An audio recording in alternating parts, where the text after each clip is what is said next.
Bueno, pues vamos a empezar. Hay un dicho en nuestro idioma que dice que por una desgracia me hizo Dios feliz.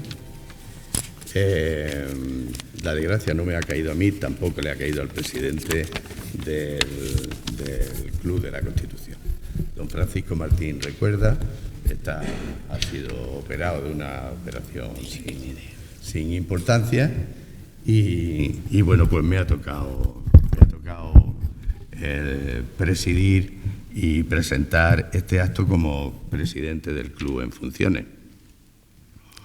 Para mí es un honor que, gracias a Dios, me va a durar poco.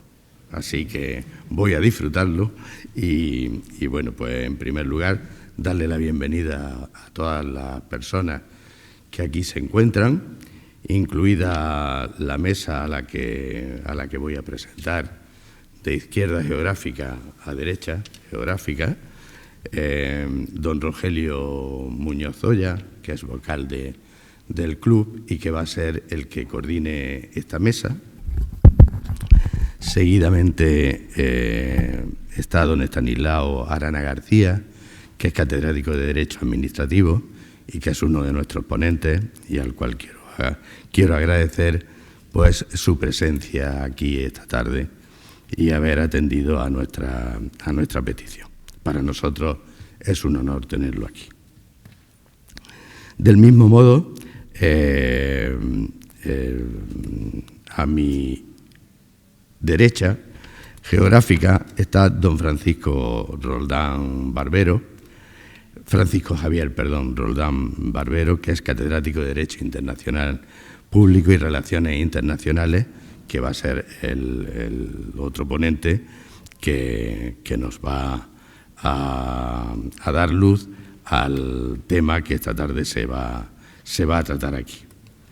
Y a la extrema derecha geográfica está el secretario general del club, nuestro querido Manuel Morales, que nos acompaña y que es el alma de estos actos. También quiero darle la bienvenida y agradecer la presencia de don Francisco Sosa Wagner, catedrático de Derecho Administrativo, pues que ha tenido a bien acompañarnos esta tarde en esta mesa redonda que sin duda plantea un tema de rabiosa, lo digo en doble sentido, rabiosa actualidad, que es pues la ley recién aprobada esta mañana en el Congreso de los Diputados de la ley de amnistía. Se me ha claro. Vale. Así que bueno, pues sin más dilación, le doy la palabra a nuestro querido vocal y compañero Rogelio Muñoz Oya para que, bueno, pues que dé comienzo esta mesa redonda. Bien, buenas tardes, señor presidente. Bien, hoy, como se ha dicho ya, vamos a dar unas pinceladas sobre la aprobada hoy, como saben, por 178 votos a favor y 172 votos en contra en el Congreso de los Diputados de la proposición de ley orgánica de amnistía para la normalización institucional, política y social de Cataluña. Como habrán visto, el Club de la Constitución nunca hizo cálculos tan exactos para llevar a cabo esta conferencia y ha dado la casualidad que hoy, precisamente, como ya hemos señalado, se ha aprobado la ley en el Congreso tras las enmiendas que se llevaron a cabo en la Comisión de Justicia, también del Congreso, en lo que respecta a los artículos 1, 2 y 4 y en el ámbito temporal. Pero, en fin, yo me imagino que como eso será objeto de planteamiento, el tema es, en primer lugar, analizar esta ley, sobre todo a mi modo de ver, desde 3 puntos de vista fundamentales. Yo voy a lanzarlo aquí, no sé por dónde irán los ponentes, pero inevitablemente en libertad de cátedra, que para eso estamos en la Facultad de Derecho, ¿no? Yo creo que esta ley debe ser, o se plantean miles de preguntas, pero hay 3 preguntas que a mi modo de ver son esenciales a la hora de hacer frente a esta ley, que quizás sea la ley por excelencia dentro de esta legislatura, y me temo que no me equivoque. En primer lugar, si la Constitución vigente del 78 permite la ley o leyes de amnistía.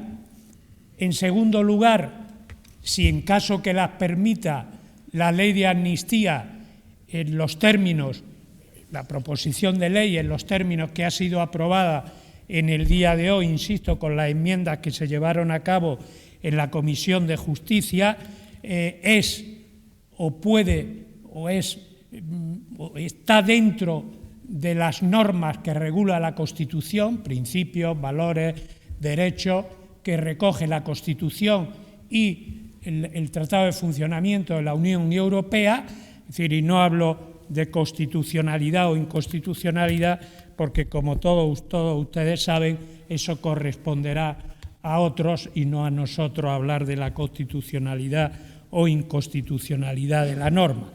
Y en tercer lugar, examinar si políticamente esta ley, esta proposición de ley, tiene justificación desde el punto de vista político, es decir, responde a lo que expresamente lleva el título de la conferencia, la normalización institucional, política y social de Cataluña, o bien responde a otros intereses, vamos a dejarlo ahí, no vamos a meter el término espúreo, a otros intereses que sustenten dicha ley.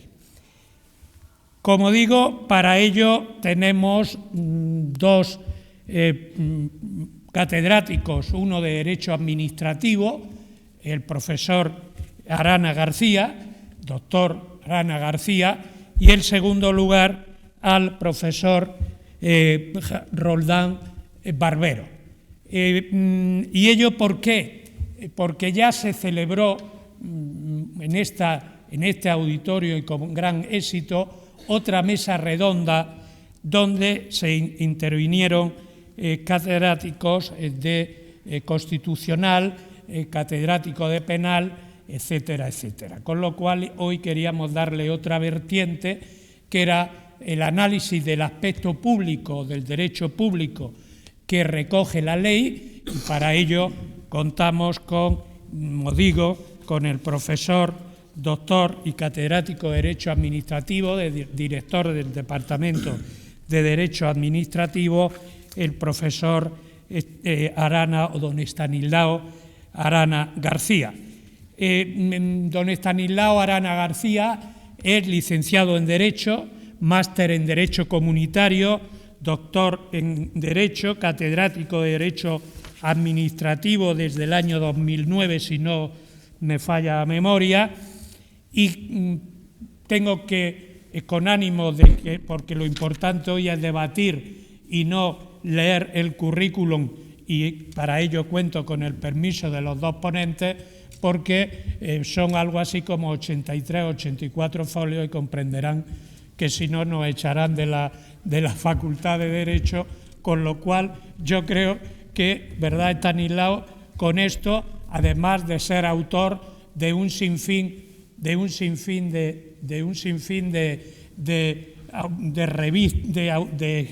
escritos en revistas nacionales e internacionales de derecho administrativo, autor de un sinfín de manuales en materia de derecho administrativo, etcétera, etcétera. Ha sido profesor de un sinfín de universidades, tanto europeas como de Estados Unidos, ha participado en distintas instancias de investigación, etcétera, etcétera. Estanislao, perdóname, pero voy a cortar ahí. Igualmente digo de mi amigo, porque somos amigos y compañeros de carrera, de Francisco Javier Roldán Barbero. Francisco Javier Roldán Barbero es igualmente licenciado en Derecho por esta Facultad de Derecho, igual que el profesor Estanislao. No vamos a decir de qué promoción porque ya pintamos canas, con lo cual nos vamos a quedar ahí. Es catedrático de Derecho Internacional, Público y Relaciones Internacionales desde 1995, que fue en la Universidad de Almería. Desde 2004, catedrático de Derecho Internacional, Público y Relaciones Internacionales en la Facultad de Derecho, Universidad de Granada. Pertenece a un sinfín de grupos de investigación, ha asistido a distintos cursos de formación e investigación, igualmente en distintas universidades europeas y americanas, es autor de distintos manuales en materia de derecho internacional y en materia, sobre todo, de la Unión Europea, autor de distintas monografías y, igualmente, partícipe en distintas revistas nacionales e internacionales de derecho internacional y conferenciante de reconocido prestigio. Igualmente, Javier, perdona, pero hoy basta, Javier. Bien, y yo con esto pues voy a hacer algunas, porque en esta conferencia se han conjugado una serie de factores que, insisto, el club no lo ha buscado de propósito, ha sido la mera casualidad la que nos trae aquí hoy al día 14. En primer lugar, como digo, la aprobación en el día de hoy de la proposición de ley de normalización de Cataluña en los distintos aspectos jurídicos, social, político, etc. En segundo lugar, quisiera resaltar también, porque creo que esta tarde se iba a debatir el borrador provisional de la Comisión de Venecia, creo que esta tarde entraba en debate para elaborar o llevar a cabo el informe definitivo de la Comisión de Venecia, que, como saben ustedes, es un órgano consultivo del Consejo de Europa, no vinculante, y que ha aportado alguna luz al respecto sobre esta proposición de ley. Igualmente, hemos tenido conocimiento de los dos informes, uno a favor y otro en contra, del Consejo General del Poder Judicial sobre, precisamente, la proposición de ley. Y, en último lugar, algo me dejaré, el denominado o el auto de la Sala Segunda del Tribunal Supremo de 29 de febrero del año 2024. ¿Y por qué digo esto? Porque este auto ha tenido una cierta relevancia en la modificación operada en la Comisión de Justicia del Congreso de los Diputados, una vez que la Sala Segunda, por unanimidad, acuerda ejercitar o imputar como autores de un delito, entre otros, de terrorismo al señor Puigdemont y a otro diputado de Junts, que nombre que no lo voy a pronunciar bien, con lo cual no lo voy a decir. Pero este auto, insisto, es un auto que además ha tenido cierta incidencia en la reforma de la ley que se ha aprobado hoy, sobre todo en algo insólito a mi modo de ver, que es que la interpretación por los jueces y tribunales del delito de terrorismo se tiene que hacer conforme a la Directiva 2017 del terrorismo de la Unión Europea y no conforme al Código Penal. Algo sorprendente. Yo no sé cómo se va a explicar derecho ahora en las facultades, porque me imagino que estudiaremos el derecho europeo y el Código Penal y el derecho interno lo apearemos para estas cuestiones, ¿no? En fin, y ya con tres ideas fundamentales y ya me callo. Primero, me gustaría poner de manifiesto con carácter general que esta ley esta proposición de ley, en principio yo creo que todos van a convenir conmigo que ha sufrido en su tramitación parlamentaria, ha sufrido cierta arbitrariedad, o es manifiesto, esa ley es contraria, a mi modo de ver, al principio que recoge el artículo 9.3, que prohíbe la arbitrariedad de los poderes públicos, al menos en lo que es la tramitación parlamentaria. Luego podemos hablar sobre eso. En segundo lugar, es una ley que plantea grandes déficits técnicos de interpretación, porque el legislador me da la impresión que se ha pasado de frenada y ha querido interpretar la ley, o mejor dicho, no interpretar, decirle a los jueces y tribunales cómo se ha de interpretar esta ley, cuando saben ustedes que la capacidad de interpretación y aplicación de la ley es potestad exclusiva, porque así lo dice el artículo 117, potestad exclusiva de jueces y tribunales en el ejercicio de su función jurisdiccional. Y en tercer lugar, es una ley que me temo que carece de un interés general, y es una ley que va por otros caminos muy distintos a lo que es el interés general que debe regir cualquier ley, dada su generalidad y normatividad en los términos que nos han enseñado en el Código Civil.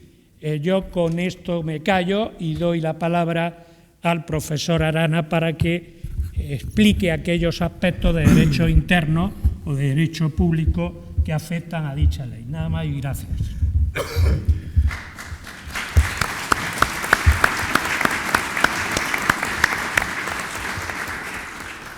Muy bien, buenas tardes a todos. Muchas gracias, Rogelio, por la generosa y amable presentación.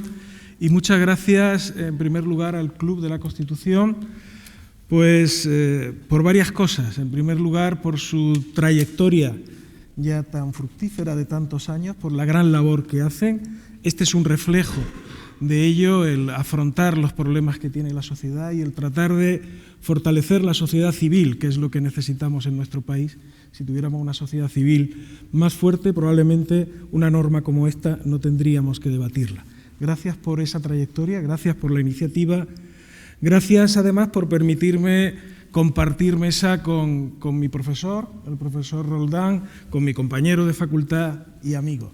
Es todo un lujo poder estar en esta mesa con él. Pero estoy agradecido y triste a la vez, ¿no? Triste por dos razones fundamentales. Una es el propio objeto de esta sesión, el que hoy haya tenido lugar en una primera aprobación en el Congreso, la aprobación de esa proposición de ley, y triste también porque me veo en la tesitura de tener que demostrar científica o técnicamente algo que es obvio, venimos un poco derrotados de casa porque acreditar a quién se le escapa que esta ley es inconstitucional. A nadie, al común de los ciudadanos, por el contexto en el que se mueven, saben todos aquellos ciudadanos que no vayan con la camiseta del partido político correspondiente puesta. Cualquier ciudadano normal y corriente sabe que estamos ante una proposición de ley inconstitucional, que es un fraude y que es un engendro jurídico. Entonces, estar aquí justificando el cómo y no el qué, pues ya es algo triste, ¿no? Pero bueno, vamos a sobreponernos y voy a ejercer, pues para lo que creo que se me ha invitado, de jurista crítico sobre este texto, sobre esta proposición de ley. Creo que Rogelio pues ha centrado, no nos habíamos puesto de acuerdo, pero ha centrado muy bien cuál iba a ser el objeto de mi intervención. En primer lugar, voy a dedicar unas palabras a tratar de responder a la pregunta de si la amnistía con carácter general cabe en la Constitución española. Y en segundo lugar, partiendo de la respuesta que demos a esa, si esta proposición de ley en concreto es o no constitucional. Sobre la primera pregunta, que creo que no deberíamos detenernos mucho y ahora les diré qué solución creo que hay que adoptar, pues ¿cabe la amnistía en la Constitución española? La mayoría de los juristas que conocemos y que leemos entienden que no, pero hay otros juristas también insignes que entienden que sí, independientemente de que sean críticos luego con el texto concreto de la norma. Los que entienden que sí creen que estamos ante el ejercicio de una prerrogativa de gracia tradicional del poder público y que, por lo tanto, cabe en la Constitución porque además no está prohibida expresamente, porque el hecho de que esté prohibidos los indultos generales no significa que la amnistía lo esté, por cuanto que son dos potestades de gracia de naturaleza jurídica diferente. El indulto le corresponde al Poder Ejecutivo, la amnistía le corresponde al Poder Legislativo, porque estamos ante una ley singular, pero las leyes singulares caben en determinadas circunstancias y con determinados requisitos dentro de nuestro sistema jurídico. En fin, ahí están esos argumentos.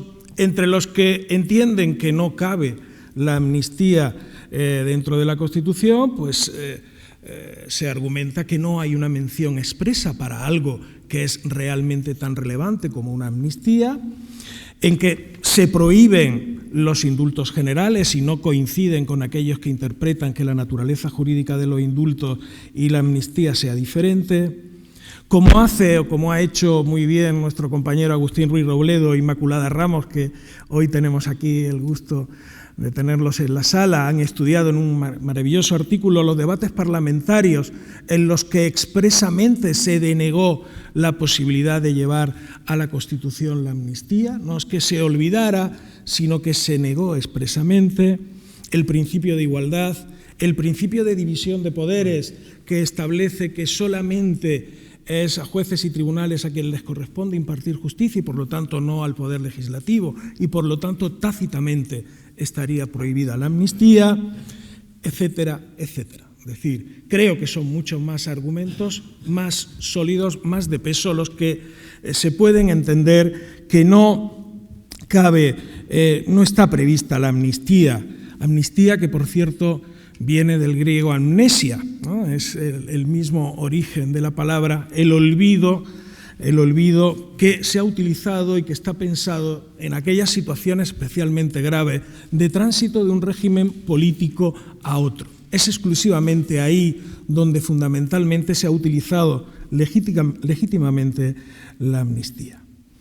Pero bueno, me van a permitir que haga como el Granada Club de Fútbol esta temporada, que le conceda 2 goles en los primeros 15 minutos al equipo contrario y entonces pues que reconozca, no compartiéndolo, pero que admita, vale, cabe la amnistía en la Constitución, no nos vamos a entretener en ese debate, es posible porque lo más importante es entrar a analizar si esta proposición de ley realmente es o no constitucional. Vamos a dejar el otro debate que puede parecer accesorio y vayamos al análisis de esta norma y su encaje constitucional.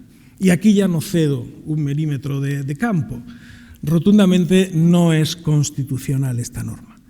Esta proposición de ley, en términos comunes, en términos coloquiales, es una ley fraude.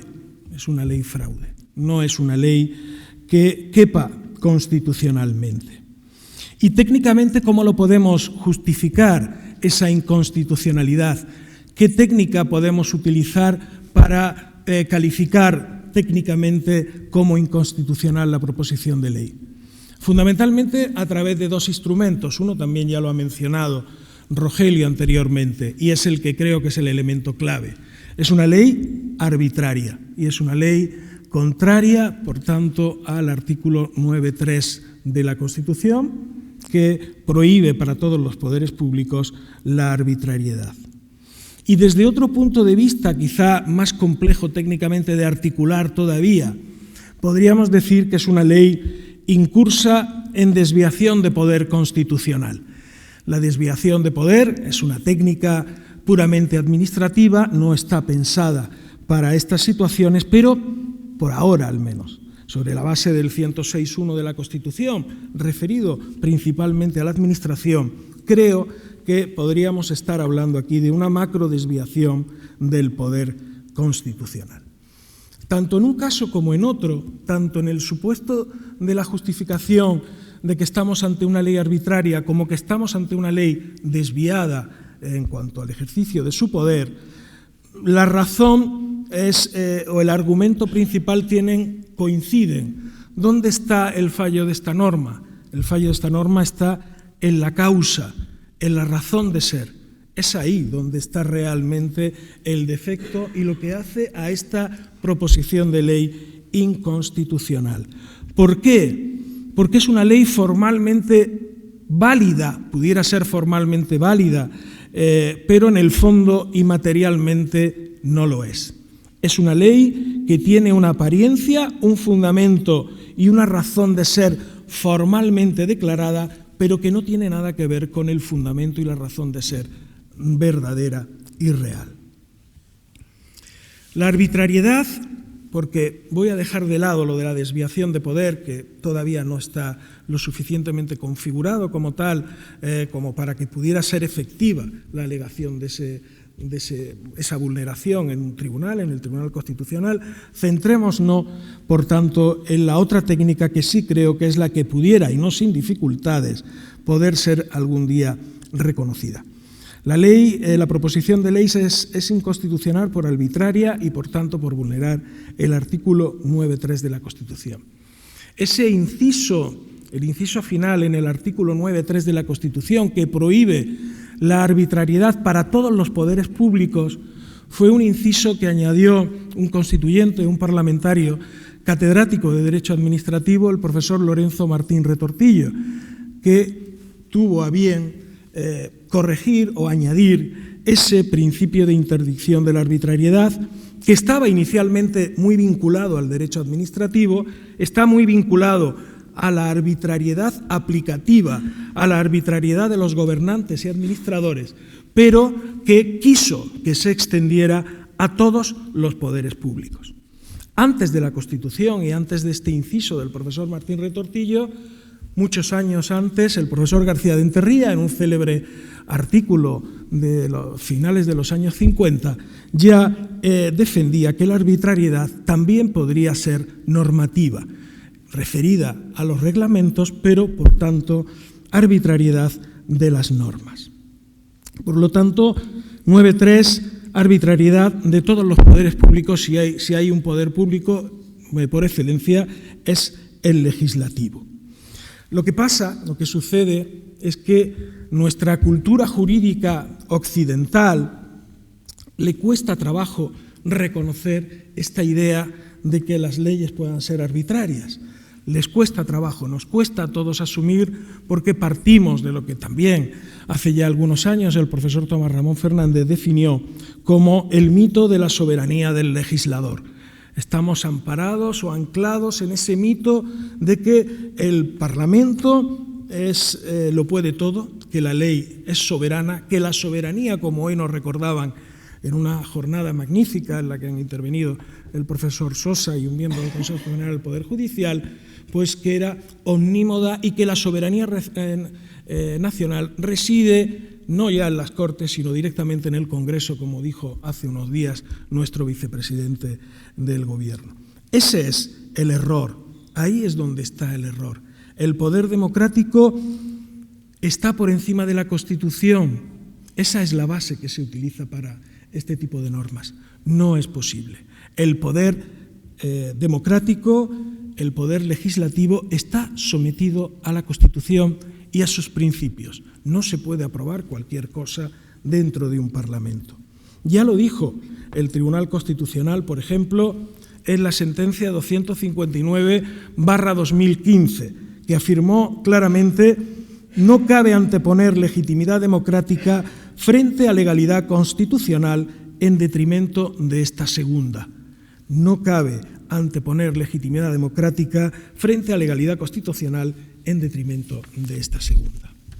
El demos, el poder del pueblo soberano, ha quedado sujeto a la Constitución Y la soberanía parlamentaria, por tanto, está limitada por la Constitución.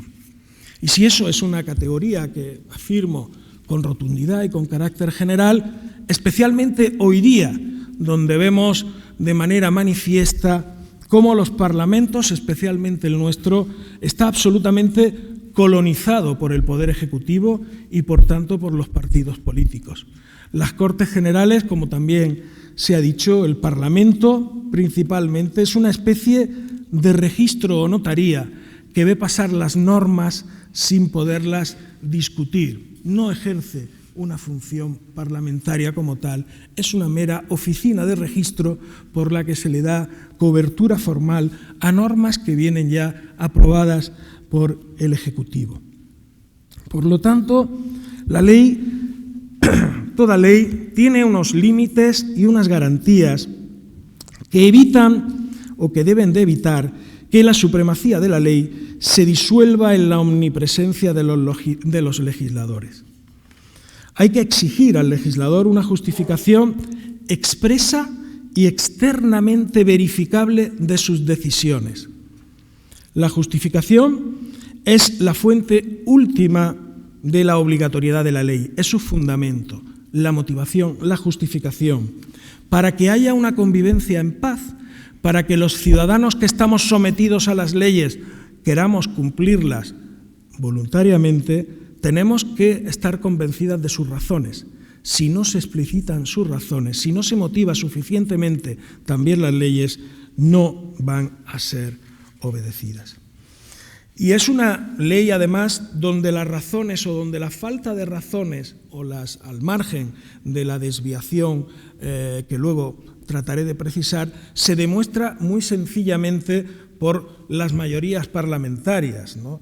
Una amnistía, en el caso de que cupiese, cuando se ha llevado a cabo, se ha hecho con el consenso constitucional de prácticamente todo el Parlamento. La anterior, la de 1977, contó con la aprobación del 93% de los parlamentarios. Hoy se ha aprobado en una primera lectura, como ha dicho Rogelio, por un exiguo límite de 2 o 3 o 4 votos a favor. Luego, ahí no hay consenso, ahí no hay justificación. ¿Qué es la arbitrariedad? La arbitrariedad es capricho, es incoherencia, es desproporción, es falta de justificación coherente. ¿Y cómo sabemos si una ley es arbitraria? ¿Dónde tenemos que buscar esa arbitrariedad? En primer lugar, y a pesar de que no tenga ese valor normativo, las exposiciones de motivos sirven muy mucho para poder interpretar las normas. Los debates parlamentarios y, por supuesto, también el contexto político y las circunstancias en las que son aprobadas las normas. Ahí es donde tendremos que ir a buscar si hay arbitrariedad o no en una ley. ¿Y cuál es la motivación formal que se ha dado a esta ley? En la exposición de motivos y en las declaraciones de los que la soportan, pues que es una proposición de ley que defiende el interés general, que facilita la convivencia, que mejora la cohesión social y que abre una nueva etapa de paz y armonía, de entendimiento y diálogo. Casi que es, punto por punto, todo lo contrario. Estamos ante una ley que responde a un interés particular, estamos ante una ley que rompe o tensiona la convivencia, estamos ante una ley que genera agravios sociales y territoriales y estamos ante una ley que abre una nueva etapa de más difícil convivencia. Es justo todo lo contrario. Es tan evidente que acojo también las palabras de otro ilustre jurista, Delgado Barrio, que dice que en un determinado proceso esto no sería necesario ni acreditarlo, porque según el artículo 281.4 de la Ley de Enjuiciamiento Civil, por notoriedad absoluta y general no hace falta la prueba. Obviamente estamos ante un supuesto de este tipo. Estamos ante una ley cuya motivación son 7 votos y un acuerdo de legislatura. 7 votos por el olvido. Estamos ante una ley que es el máximo ejemplo un ejemplo muy evidente de la teoría recientemente puesta por escrito en un magnífico libro del profesor Esteve Pardo, que habla de la deconstrucción de la ley por el contrato. El profesor Esteve señala que si el siglo XX fue el siglo de la ley, fue el siglo que permitió construir un Estado social sobre la base de ese instrumento general que es la ley, hemos pasado al siglo XXI, donde es el siglo del contrato, el siglo de la autonomía de la voluntad, el correlativo desfallecimiento de la ley y de la atención del interés general. Y esta es una proposición de ley que tiene claros elementos de un contrato en el marco de una negociación propia de los principios del mercado y la actividad mercantil.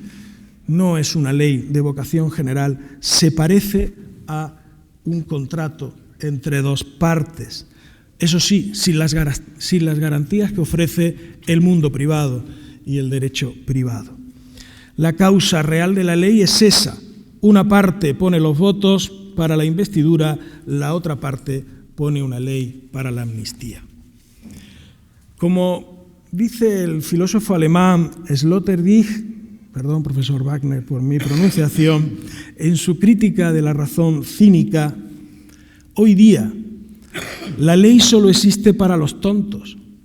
Los listos, la casta política, los mira y cínicamente se ríe mientras salen adelante sus pactos de convivencia particular. Y esto es lo que está pasando, esto es lo que pasa con esta ley, y es una ley con unas graves y peligrosas consecuencias.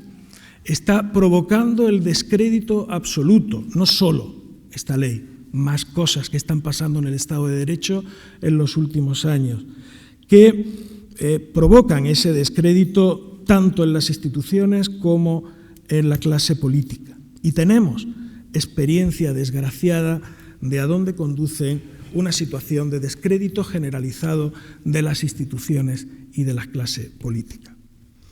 Los efectos para el futuro van a ser mucho más graves de los que podemos o el común de los ciudadanos sí pueda imaginar, que cree que las instituciones que sustentan un Estado pues son algo etéreo, algo lejano, y no sabe que detrás de ello está la paz, está la convivencia, está la seguridad y está muchos valores en juego.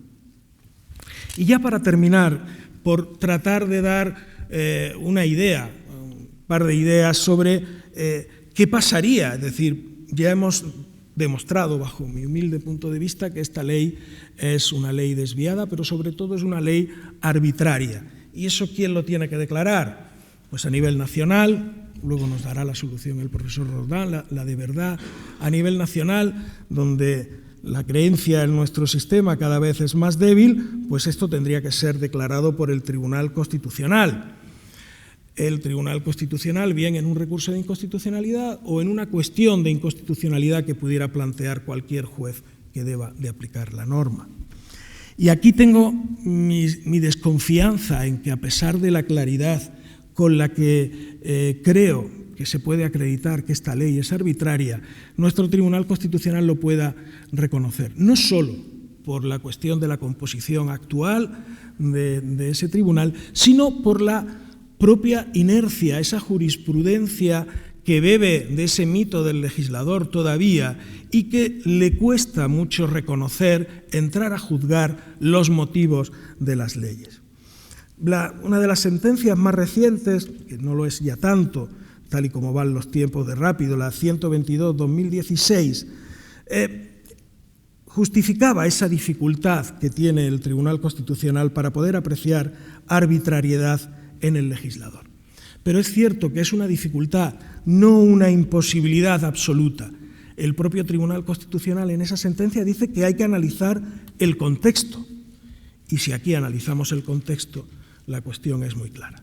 De todas formas, como digo, la confianza en que el Tribunal Constitucional, más allá de la cuestión de los votos y de las divisiones, pueda reconocerse, es máxima o es mayor que la que creo que podemos tener en el seno de la Unión Europea, en un Tribunal de Justicia de la Unión Europea, que también bebe de tradiciones más favorables a entrar al fondo de las cosas, como pudiera ser la tradición anglosajona, que de alguna manera sí es más proclive a ese control de los motivos de las normas, que pudiera llevar a un control parecido al que debería de hacer, o que a lo mejor hace, quién sabe, el Tribunal Constitucional.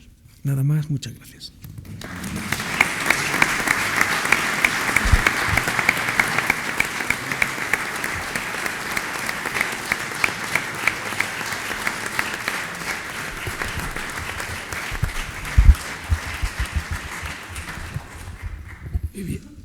Bien, muchas gracias, profesor, por tu magnífica exposición y la claridad conceptual para entender algunos aspectos de esta ley. Seguidamente voy a darle la palabra al profesor Roldán Barbero, sobre todo porque me entendí que se hablaba mucho del derecho europeo, el derecho en el ámbito de la Unión Europea, y que, sin embargo, no había oído expertos en esta materia sobre ese aspecto, valga la redundancia, de la ley, sobre todo de lo dispuesto en el artículo 10 de la misma, es decir, todo el trámite de preferencia, etcétera, etcétera, y si efectivamente la cuestión prejudicial ante el Tribunal de Justicia de la Unión Europea puede paralizar la aplicación de la ley o no puede paralizarla, independientemente de otros aspectos como la interpretación del ámbito de aplicación de la ley en los términos que ha quedado aprobada esta mañana, con referencia tanto en materia de terrorismo, alta traición, malversación de caudales públicos, al derecho de la Unión Europea. Es verdad que el derecho de la Unión es preferente en aplicación conforme a los principios que rigen el derecho europeo y el derecho interno, pero con dejación en la aplicación da a entender del derecho patrio, del derecho interno. Bien, pues profesor Roldán tiene la palabra.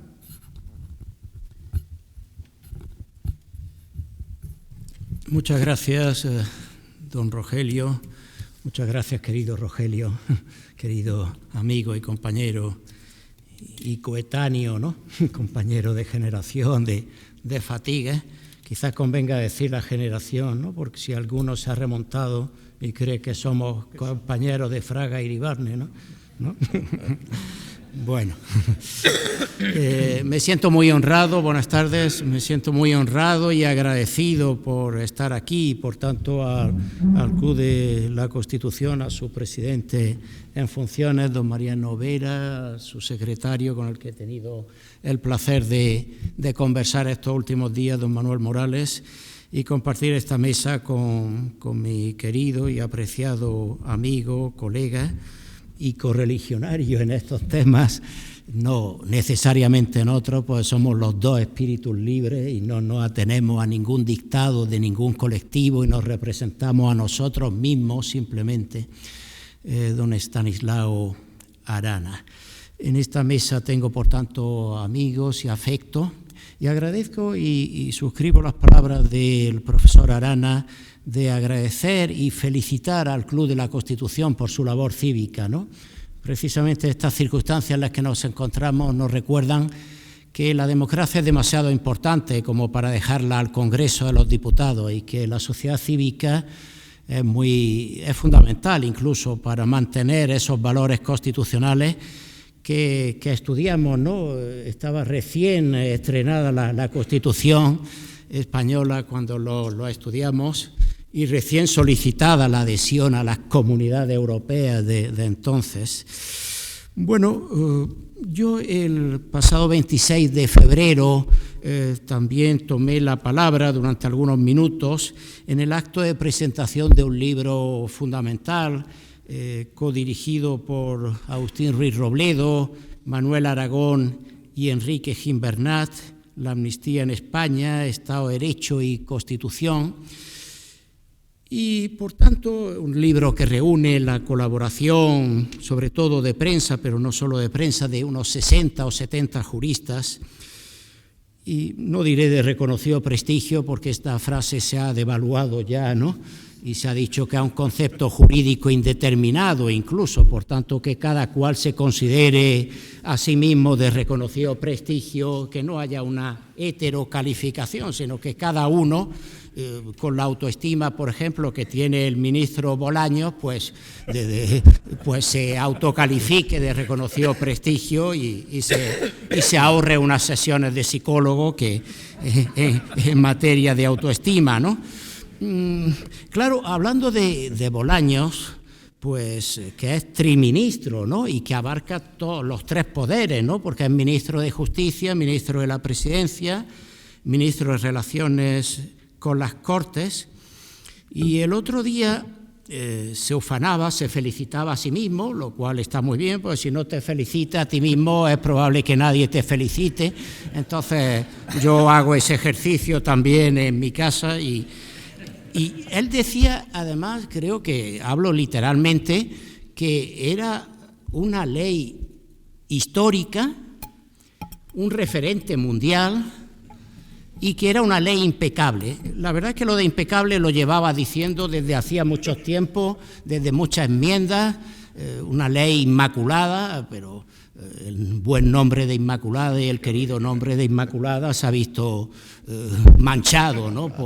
por esta calificación. Bueno, si nos atenemos a lo que dijo el ministro, yo propongo que ahora se retome el nombre antiguo y que se hable de ministro de Gracia y Justicia, ¿no? Que era como se llamaban antes los ministros de Justicia. Ministro de Gracia en el doble sentido de conceder perdón y en el sentido de ser gracioso también, su graciosa autoridad, ¿no? Pero si nos atenemos a las palabras de Bolaños, yo termino aquí mismo mi intervención, porque si la ley es impecable, histórica y un referente mundial, de manera que va a suscitar la admiración y posiblemente también la envidia de los extranjeros, que siempre han tenido muy mala idea y no han envidiado, pues esta fecha de 2024 se asimilará en cuanto a su trascendencia histórica, la de 1492, 1522, la primera circunnavegación, o 1571, a la batalla de Lepanto, ¿no? Por tanto, los nombres de Juan de Austria, Bolaños, Cristóbal Colón y Juan Sebastián Elcano estarán hermanados en una constelación parecida a la que el presidente Zapatero y Obama formaron en un duopolio que cambió las coordenadas del mundo. Yo voy a hablar, por tanto, de derecho europeo y de derecho internacional y no me voy a repetir, un poco por mí mismo, pero también por respeto a la audiencia y también porque del 26 de febrero hasta ahora han cambiado las cosas y han cambiado, lo decía Rogelio, en el sentido de que se han introducido cláusulas europeas e internacionales. Se decía que al principio se tenía más cuidado con la constitucionalidad de la proposición de ley y que ahora el factor europeo se tiene más en cuenta y preocupa más. Eso indica lo que Rogelio señalaba de que se le ha dado prioridad como referencia a la directiva sobre el Código Penal. Yo soy profesor de Derecho Europeo y podría decir, bueno, pues me felicito, ¿no? Porque a mí el derecho interno no me preocupa que le den al derecho interno, ¿no? No sería justo ni razonable y evidentemente también discrepo de esta interpretación. En realidad voy a hablar de Europa, pero permítanme 2 minutos porque el factor internacional, de derecho internacional general de la ONU, ha salido a relucir a lo largo de todo este proceso, o procés, si me permiten, ¿no?, hablar en catalán por un momento.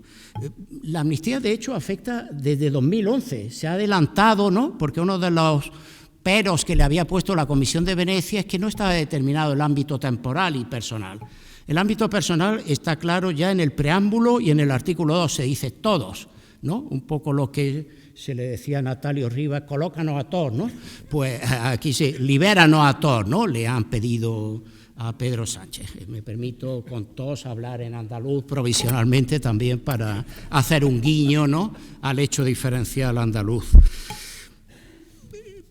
Desde el origen de este movimiento separatista se invocaba un presunto y desde luego falso derecho a la autodeterminación. O sea, en las leyes de desconexión se decía, según el derecho a la autodeterminación proclamado por el derecho internacional, esto realmente es una mención torticera y una mención de muy mal gusto, porque el derecho a la autodeterminación que el derecho internacional reconoce está pensado para poblaciones oprimidas, colonizadas.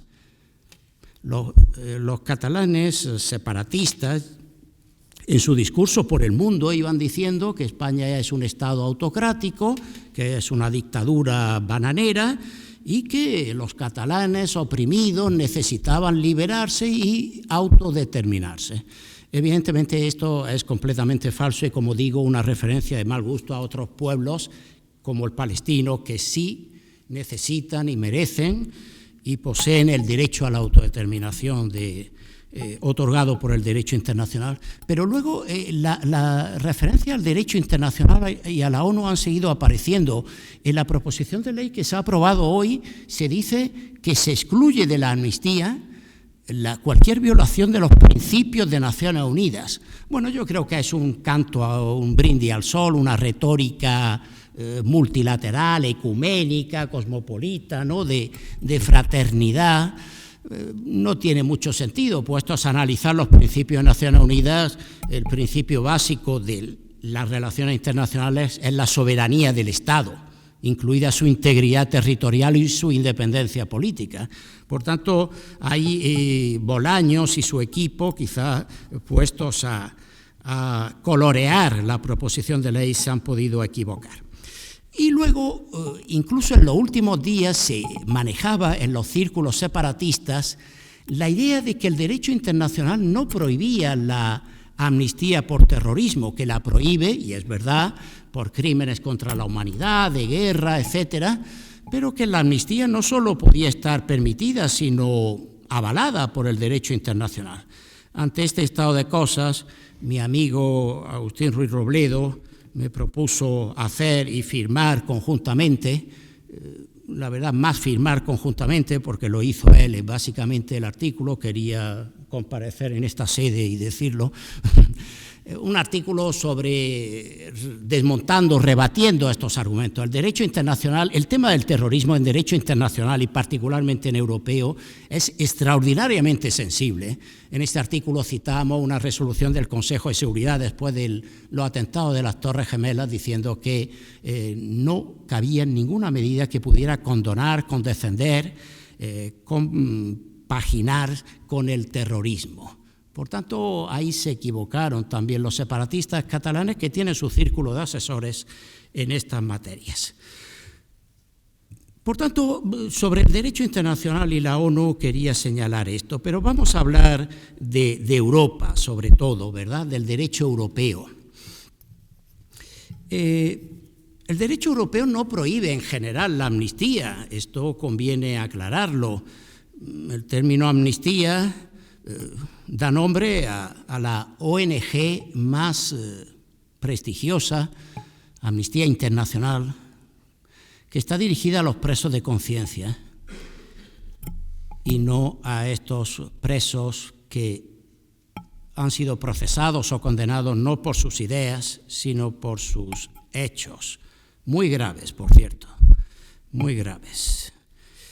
Pero el hecho de que el derecho europeo no prohíba en general la amnistía, de hecho algunas constituciones nacionales la avalan y la permiten y la han ejercitado, no quiere decir que el derecho europeo permita cualquier amnistía, ¿no? Rogelio y Estanislao hablaban justamente de esa diferencia de, primero, si la amnistía cabe en la Constitución y luego si esta amnistía en particular cabe en la Constitución. No es un asunto interno, por tanto, como se ha dicho, del que Europa se deba despreocupar. Una de las particularidades del derecho internacional y del derecho europeo es que no afecta solo a las relaciones internacionales, sino que entra en el corazón mismo de los estados, en su sistema político, preguntándose, interpelando si los estados en su fuero interno cumplen los principios del Estado de Derecho, de democracia y de derechos humanos. 3 valores normalmente concatenados, relacionados, pero que a veces se disparan, ¿no? Stanislao hablaba con razón de esa diferencia entre legalidad y legitimidad. Antonio Peña, en un artículo hoy mismo en El Mundo, se refería también a esta cuestión, porque los separatistas catalanes invocaban como una especie de democracia primigenia, ¿no?, que la legalidad no podía contravenir, que era un derecho natural, inmanente, de poder votar con V, votar con B está al alcance, ¿no?, está en principio no solo para los de Albolote, ¿no?, que era la mención que se hacía en mis tiempos cuando yo jugaba con algunos de estos amigos que han venido de los Escolapios, que han venido ya con pantalón largo, y se lo agradezco, ¿no? Y bueno, entonces estos 3 valores están tutelados por el derecho europeo. El derecho europeo es democrático, y la democracia es representativa, pluralista, liberal, y no una democracia supuestamente selvática, ¿no?, de la jungla. Es la que defiende el derecho europeo. Estamos aquí también ante un eminente, el profesor Sosa Wagner, que fue eurodiputado y que conoce bien los entresijos. Y, en fin, bueno, muchas personas queridas y admiradas, no las puedo citar, ¿no?, ahora mismo, ¿no? ¿No? A todos, ¿no? A mí me han recortado el currículum también, pues voy a recortar. Bien, entonces, desde el derecho europeo hay 2 organizaciones básicas. Hay más, ¿no?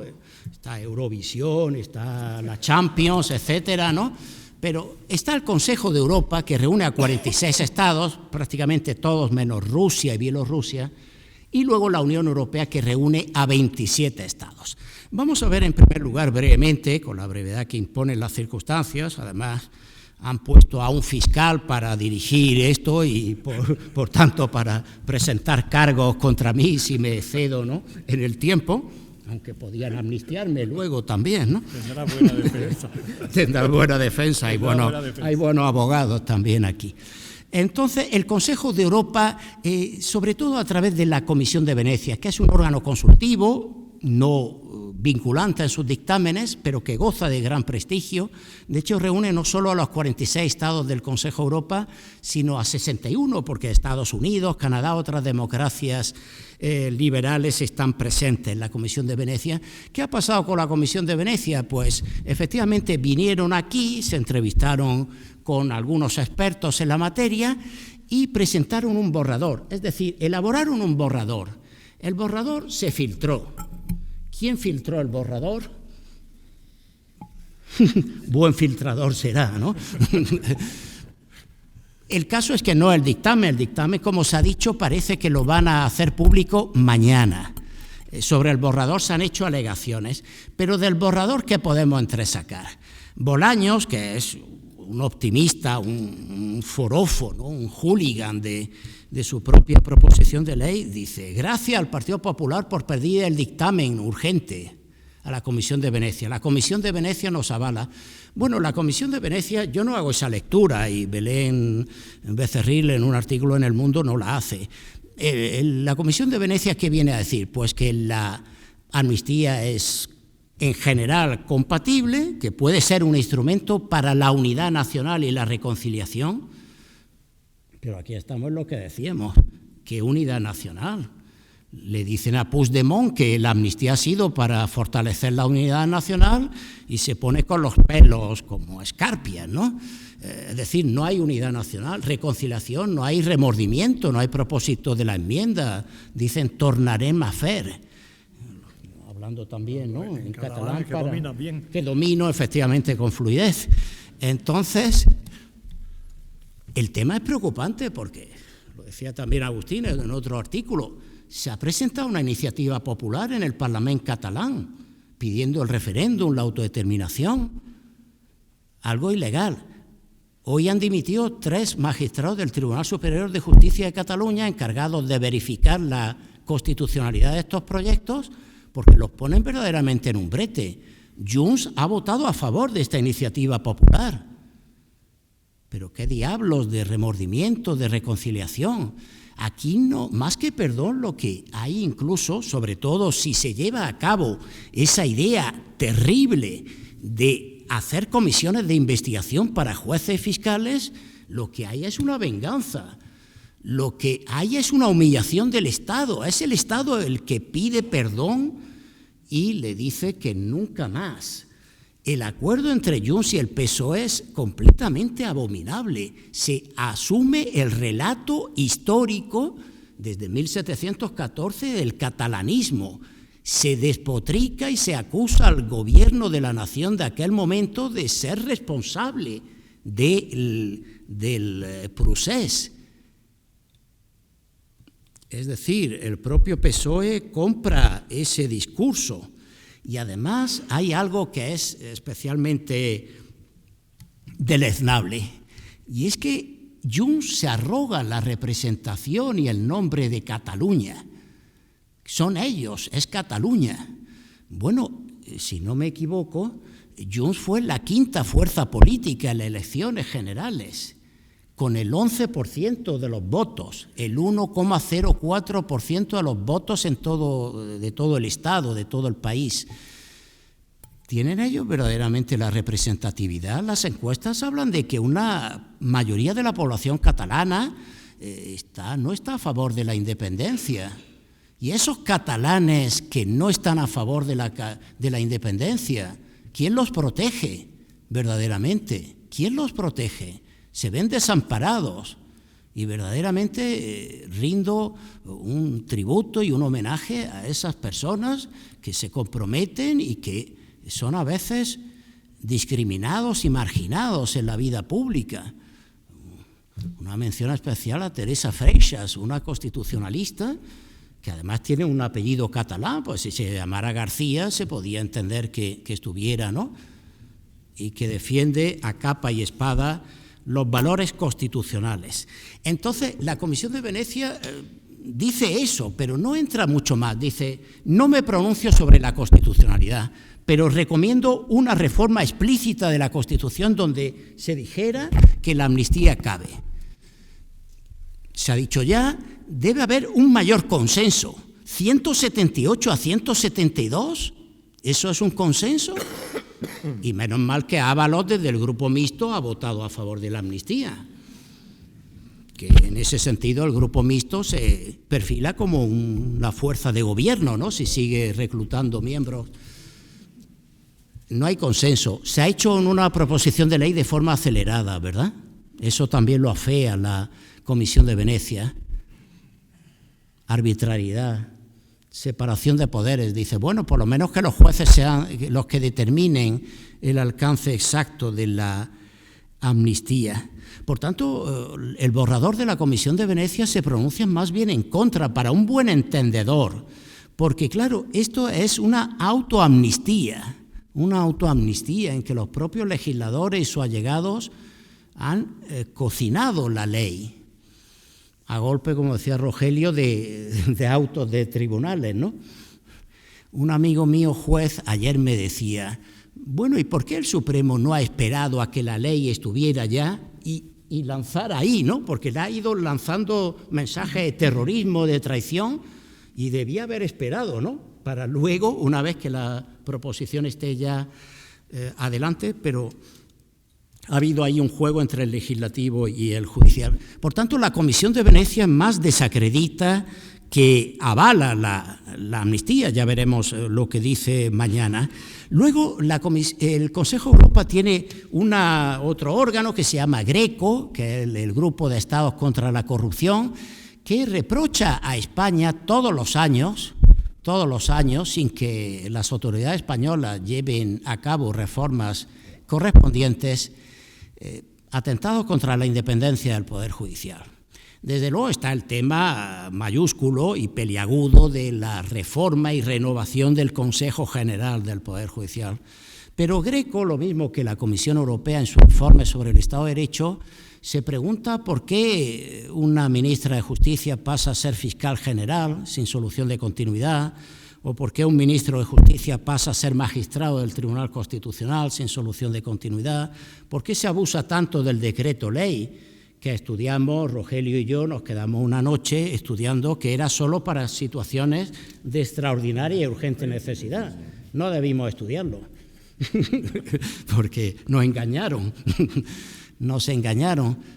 Un fiscal general que es renovado después de que el Supremo lo condene por desviación de poder, por nombrar a su antecesora, ¿no?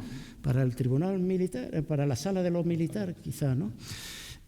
Bueno, se cometen muchos atropellos, y no solo ahora, y no solo por un partido político, esa colonización que decía Stanislao, un término muy correcto, de cómo intentan acaparar toda la vida pública, ¿no?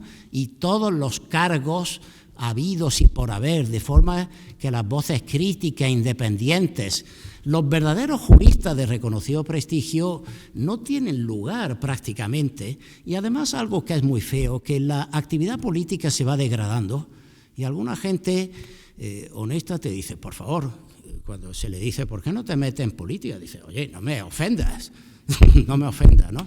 Hace falta gente de bien que se meta en política, desde luego.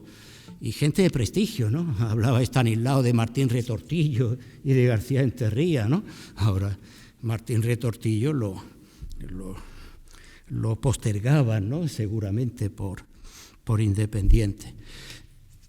Entonces, el tema está el Tribunal Europeo de Derechos Humanos. La proposición de ley que se ha aprobado hoy se dice que queda incluido el terrorismo, luego veremos en qué términos brevemente, salvo que haya violado el derecho a la vida, artículo 2 del Convenio Europeo, o la tortura, artículo 3. Bueno, ahí también se ha querido hilar fino para... ya veremos lo que dice el Tribunal Supremo sobre esto, pero hablemos de la Unión Europea porque quiero acelerar y abreviar y decir algunas cosas todavía. La Unión Europea se edifica sobre el Estado de Derecho, la democracia y los derechos humanos. Ese es un valor propio de la Unión Europea. José Luis Valverde, ¿no? Que fue también eurodiputado, ¿no? Socio de honor, y que estuvo en el origen, ¿no? En el origen fue... Entonces, en lo de democracia, de Estado de Derecho, y se dice algunos, para defender la amnistía, dice, la Unión Europea se basa en la reconciliación. Fijaos cómo estaban los alemanes y los franceses. Y la Constitución española es la Constitución de la concordia. Una cosa es el compromiso, la concordia, el diálogo, y otra cosa es la componenda, el pasteleo y la violación del derecho. Pues el derecho no es una cosa menor, no es un engorro, como algunos lo ven, ¿no? Como una que está molestando, ¿no? Sino que es la piedra angular de nuestra civilización. Fíjense que los estados más democráticos son al mismo tiempo los más prósperos y los desarrollados. No hay atajos y en ese sentido hay un combate ahora contra nuestra democracia occidental que es muy grave y contra la que debemos equiparnos, de Rusia, de China, de tantos otros países, y dentro de la propia Unión Europea tenemos enemigos de esta civilización.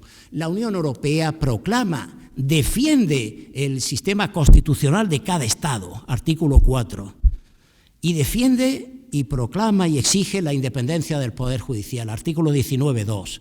Algunos dicen, bueno, los jueces pueden ser independientes o tienen que ser independientes para los asuntos europeos, pero para los asuntos nacionales no tendrían que serlo.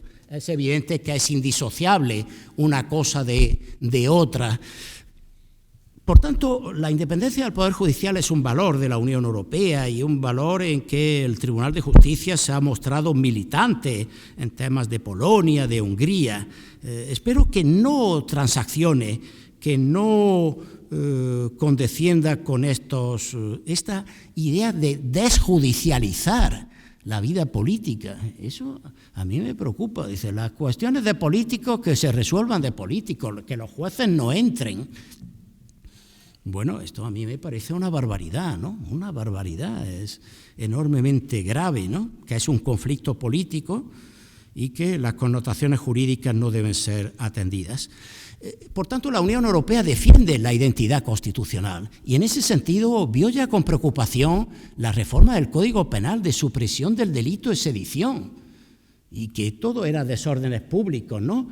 Un problema de gamberro, de jovenzuelo, ¿no? Por tanto, los valores de Europa y los valores de España son en ese sentido parecidos y la ley tendrá que pasar el filtro de la Constitución española, del Tribunal Constitucional y al mismo tiempo del Tribunal de Justicia. Voy avanzando y la proposición de ley, ¿qué es lo que excluye y lo que no? Y desde el punto de vista europeo. Bueno, el conflicto catalán afecta a valores europeos desde hace tiempo, no solo por la amnistía. Se acaba de dictar un informe de la Comisión de Peticiones del Parlamento Europeo diciendo que la enseñanza en Cataluña discrimina al castellano. Ese es un tema muy importante porque a mí me preocupa y los catalanes que se encuentran en Cataluña y que defienden nuestros propios valores, que quieren seguir unidos. Y es un valor progresista.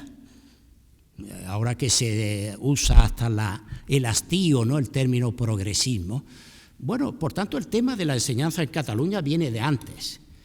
Y viene de antes también el tema del Consejo General del Poder Judicial, que, como saben, han nombrado, no nos ponemos de acuerdo, y han nombrado al comisario de Justicia para mediar. El comisario de Justicia se sienta al lado de González Pons y del mencionado y nunca bien ponderado Bolaños, y bueno, el PP dice, no, primero renovar y luego, primero reformar y luego renovar el Consejo General. El PSOE dice, no, vamos primero a renovarlo y luego reformaremos la ley. El Partido Popular parece que no lo ve eso muy claro, ¿no? Hay que decir algo en favor de Junts, que haya nombrado un mediador salvadoreño para los acuerdos, porque ¿quién se fía de la palabra de Pedro Sánchez? Por tanto, bien por Junts, en aquí un punto, ¿no? Un mediador salvadoreño. Y bueno, sobre la amnistía propiamente dicha y sobre los acuerdos de Junts con el gobierno, que me preocupan sobremanera porque hablan de un modelo de financiación propio para Cataluña. Eso es muy preocupante para nosotros, andaluces, ¿no? Y para la cohesión económica y social y territorial de la Unión Europea, ¿no?, que es un valor en sí mismo. Y ese es un tema. El tema económico, y no por hacer chistes fáciles de catalanes tópicos, ¿no?, es una cuestión mayor. La Fiscalía Europea ha tomado ya carta en el asunto en el tema de la mascarilla, porque España es el país, don José Luis Valverde lo sabrá, que ha recibido más fondos europeos de todos cuando entramos en 1986. Y seguimos recibiendo. Ahora nos encontramos sin presupuesto, con una parte de los fondos estos de resiliencia, de recuperación sin gastar, que no sé por qué no los gastan, ¿no? A mí se me ocurren maneras, ¿no?, para la transformación digital y ambiental. Las reglas fiscales se van a reintroducir ya, esa idea de la barra libre durante la COVID, ¿verdad?, de gastar. Y luego la Unión Europea cofinancia, es decir, el dinero que da la Unión Europea está compartido y cofinanciado. La proposición de ley dice que el dinero europeo, lo defraudado al dinero europeo, no está incluido en la amnistía, pero sí lo defraudado en la Hacienda Nacional. Y en la Hacienda Nacional se ha introducido a propuesta, digamos, del juez Llarena, sobre la malversación. Ya hicieron una reforma que a mí me parece vergonzosa, de que la malversación es más grave cuando tiene un lucro personal, pero que si es para desviación de poder, mal uso, que eso no es tan grave. Y ahora en la proposición de ley se dice que se incluye en la amnistía el fraude a la Hacienda Nacional cuando es en interés de terceros. Que eso es muy difícil, porque con el proceso se gastó mucho dinero para empresas que se beneficiaron y para difamar a la imagen de España en el mundo. Las oficinas diplomáticas, misiones diplomáticas de Cataluña nos ponían verdes literalmente. Y ahora le dicen al Tribunal de Cuentas que cancele y que archive el tema. Bueno, el tema económico, por tanto, la Fiscalía Europea puede tomar cartas en el asunto. El mismo delito de malversación, si recuerdan, fue el único por el cual un Land alemán de Schleswig-Holstein concedió la euroorden, que algunos dijeron, debieron traer aquí a Puigdemont en ese momento, por malversación. Y luego el principio jurídico de Santa Rita, ¿no? De un adagio latino de mucho rancio abolengo, pues Dios proveería, ¿no? Entonces, el tema de la condonación del dinero del fraude a la Hacienda nacional, pero no de la Hacienda europea, entraña problemas y entraña una crisis reputacional de España. A mí me preocupa sobremanera. España sigue pidiendo dinero, ¿no? Y los contribuyentes netos, como Alemania, que vive una crisis ahora muy profunda, se preguntarán, sobre todo en tiempos de vida o muerte de la COVID, ¿qué se hacía con ese dinero? ¿Qué se hacía con ese dinero? Eso perjudicará la imagen y las inquietudes de España para seguir recibiendo dinero de las arcas europeas. Y esto es... De hecho, la Comisión Europea tumbó un proyecto de Rumanía para amnistiar a un político rumano, el caso Dragnea. Por tanto, la autoamnistía, la Unión Europea la ve muy mal y los temas económicos, los temas de corrupción son también muy serios, y los partidos políticos debían hacer bien en aquilatar la normativa contra la corrupción, porque España no ha aprobado todavía una oficina estatal anticorrupción que le exige Europa. España tardó muchísimo en transponer una directiva sobre denunciantes de las empresas por casos de corrupción. Cualquier idea de vista gorda de contemporización con la corrupción sería muy, muy grave y muy peligrosa. Y luego hay otros delitos, el de terrorismo. Terrorismo son palabras mayores, ¿no? Efectivamente, el terrorismo en la euroorden europea, que no ha funcionado bien, ¿verdad? Esa es una idea que tenemos todos de que por qué Puigdemont sigue en Waterloo, ¿no? Los belgas no lo quieren entregar, porque allí en los belgas, los flamencos sobre todo, ¿no? No los flamencos de la Peña La Platería, sino los flamencos de Flandes, que se ponen flamenquillos a veces, no quieren saber nada, ¿no? Y entonces ahí hemos tenido un problema de comunicación. Últimamente García Castellón le pedía a las autoridades suizas que le dieran los datos de Marta Rovira. Claro, a buen sitio fue a pedirle los datos bancarios de Marta Rovira. Los suizos pueden decir cualquier cosa, pero los datos bancarios no los quiere dar. Bueno, entonces ahí hay un problema quizás de comunicación, de sintonía, de simpatía, ¿no?, hacia la democracia española y de un cierto euroescepticismo, ¿no?, por esta cuestión. Efectivamente, el tema del terrorismo, bueno, ese tema se ha retocado mucho y se hace una referencia a la directiva europea, no al Código Penal. Yo he estado pensando y analizando esto y comentándolo con mi penalista de referencia, que es mi querido hermano Horacio, al que rindo tributo por su trayectoria desde aquí, por muchos conceptos. Y hemos llegado a la conclusión, bueno, se refiere a la directiva porque la directiva contiene menos delitos de terrorismo. El Código Penal va más allá.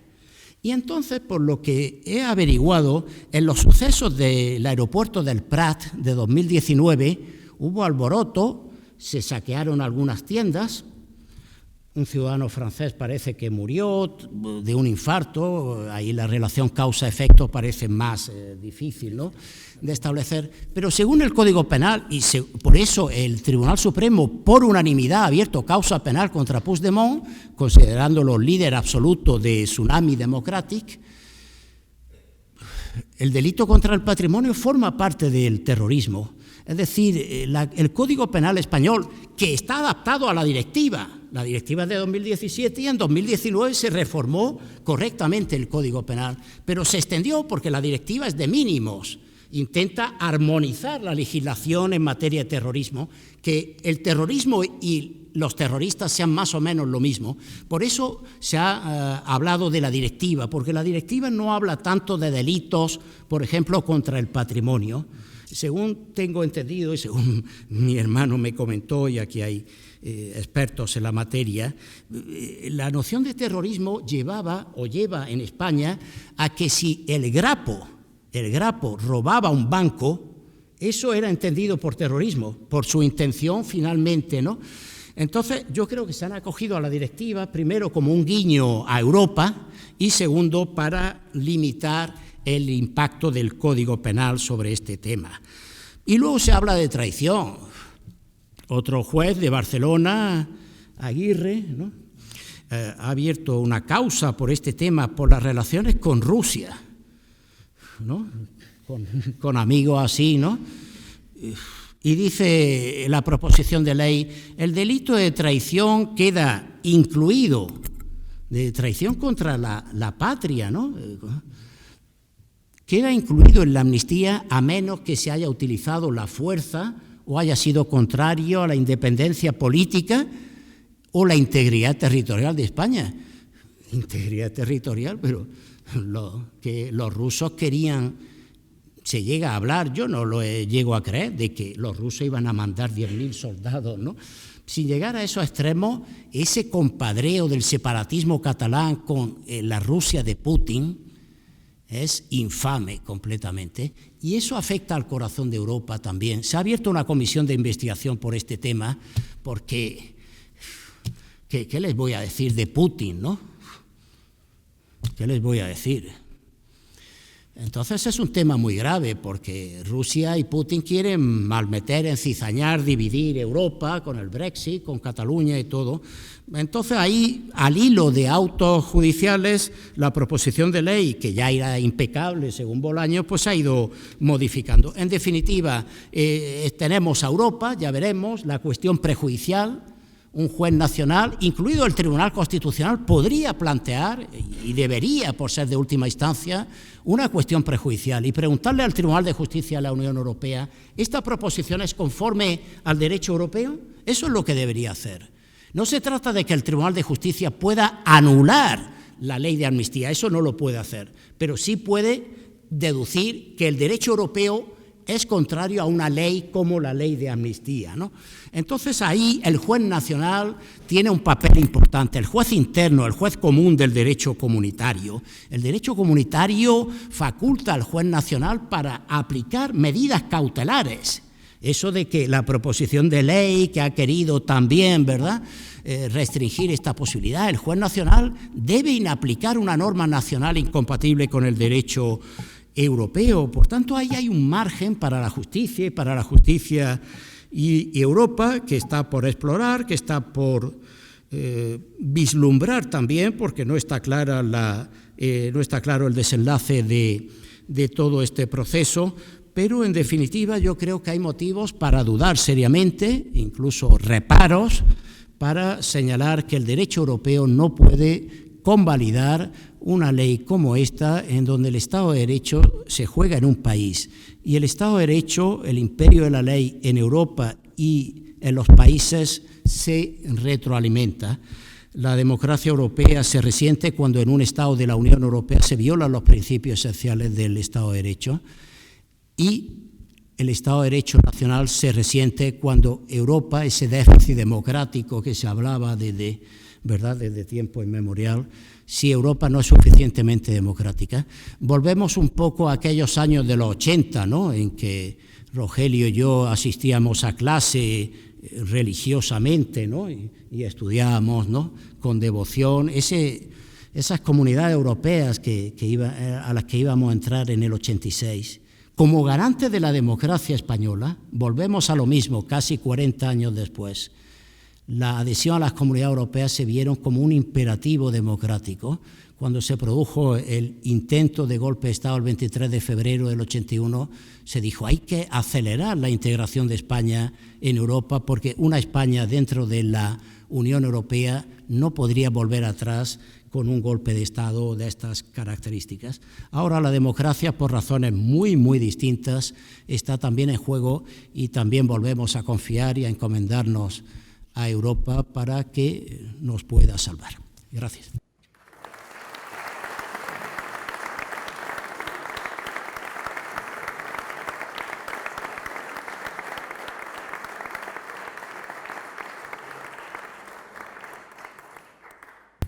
Bien, pues como las cartas están sobre la mesa, ahora permítanme que comencemos a jugar. Yo, antes de darles las palabras a ustedes, vamos a iniciar hasta las 9:15. No tenemos más tiempo, vamos a iniciar un turno de palabras para que ustedes intervengan, expresen lo que tengan por conveniente. Yo les rogaría que las preguntas sean muy directas y no demos ninguna explicación, sino que preguntemos de forma clara y concisa aquello que nos interesa. Y previamente o antes de iniciar el coloquio, permítanme darle la enhorabuena porque hoy nos acompaña el Club de la Constitución, tiene el honor de contar con el profesor Sosa Wagner, que ya se ha indicado, pero también con la profesora doctora Fuertes, que también se encuentra entre nosotros, y además con don José Luis Valverde, que se encuentra aquí también, que fue uno de los europarlamentarios en la primera legislatura europea. Es así, ¿verdad, José Luis? Con lo cual, pues, tenemos y sabemos saben ellos perfectamente de qué va todo esto. Bien, yo tengo algunas preguntas, pero inevitablemente es mejor dar la palabra al público para que intervenga igualmente, con el ruego, insisto, de que sean concisos y breves en aras de la participación de cuanto más personas posible. Tienen la palabra.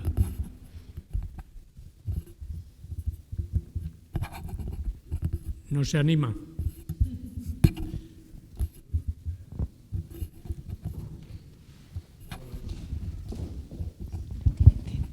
Sí, por alusiones, debo decir que yo esta mañana he venido aquí a intervenir en un acto organizado por la Cátedra de Derecho Constitucional y he quedado ciertamente encantado por la asistencia de los alumnos, el nivel del debate.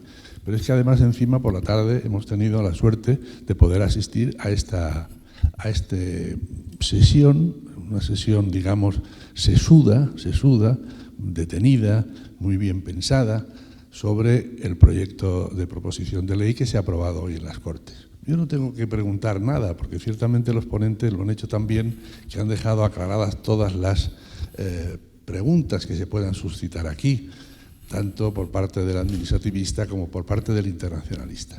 Lo que sí quiero decir es que me alegra mucho que la sociedad civil granadina esté presente en este acto. Yo creo que esto es lo más importante. A partir de ahora, a partir de que hoy se ha aprobado la proposición de ley, lo bueno y lo interesante es que la sociedad española sea consciente de lo que ha ocurrido y reaccione. Y este es un ejemplo de reacción. Y este es un ejemplo de reacción que debería trasladarse a otras esferas de la vida social granadina y, por supuesto, del resto de las ciudades andaluzas y del resto de las ciudades españolas. Ese es el desafío, digamos, que tenemos los españoles ahora frente a esta ley que ha sido bien calificada como una ley arbitraria, es una ley que impugna principios fundamentales de la Constitución y que tampoco se somete, como habían explicado el colega internacionalista, a los principios y a los dictados del derecho internacional.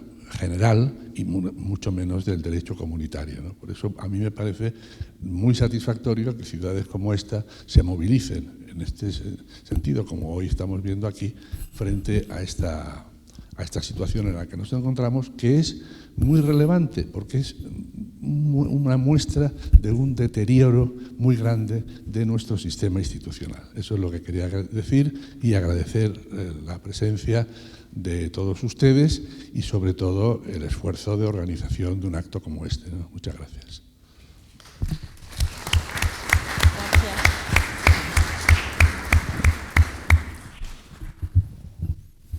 ¿Más cuestiones?